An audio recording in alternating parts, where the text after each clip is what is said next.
back up. Yep.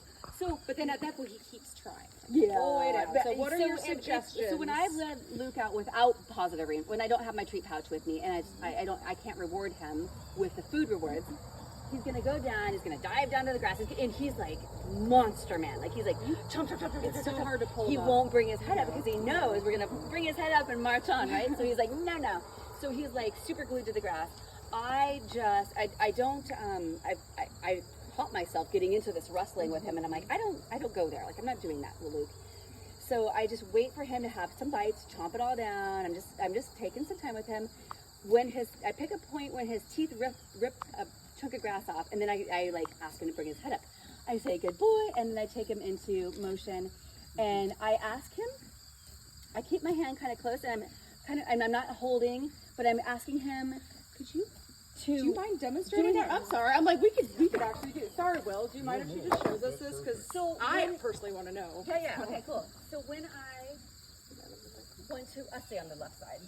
It might be a little easier with this guy. So he's like chomp, chomp, chomp, chomp, chomp.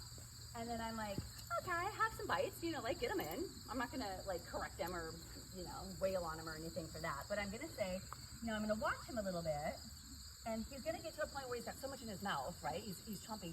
He's gonna have to chew a little bit, and he's gonna need to hopefully have a little gap in those teeth rips or ripping the grass off. So then I'll say, right about, and you just kind of pick a moment and try. So I go right about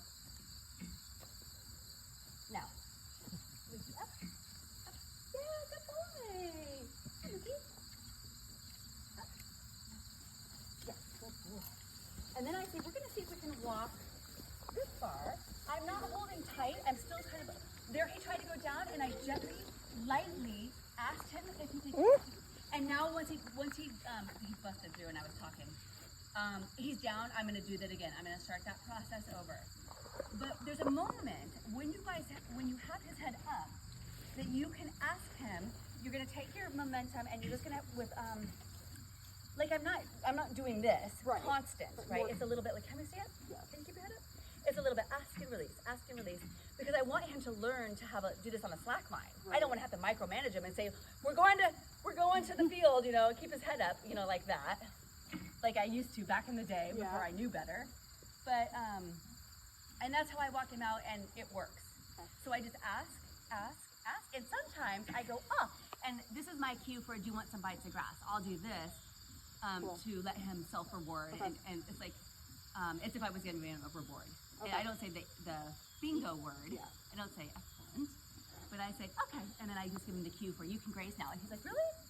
And I let him have some bites, and then we go off again. And it's starting to get a little better. I don't have as much problem with him, but it takes practice. Yeah. Okay. Cool. Thank you for showing us that. Yeah. And thank you. If they like scratches, I don't know if Luke does, but you can reward them with a little scratching, and then I can say, and then I would just and then you can have a conversation with him. I can say, no more grass until we walk. Like, that's negative reinforcement, right? Like I say, that's when I use a little more muscle, but as soon as he releases and says, okay, then I say, okay. And then I build it from there with, so that, sometimes he gets to fight and he plants. And then you take your momentum. Do you guys want me to walk him over to see, or? No, I know Will is more than capable of doing it. I just thought that was a nice start.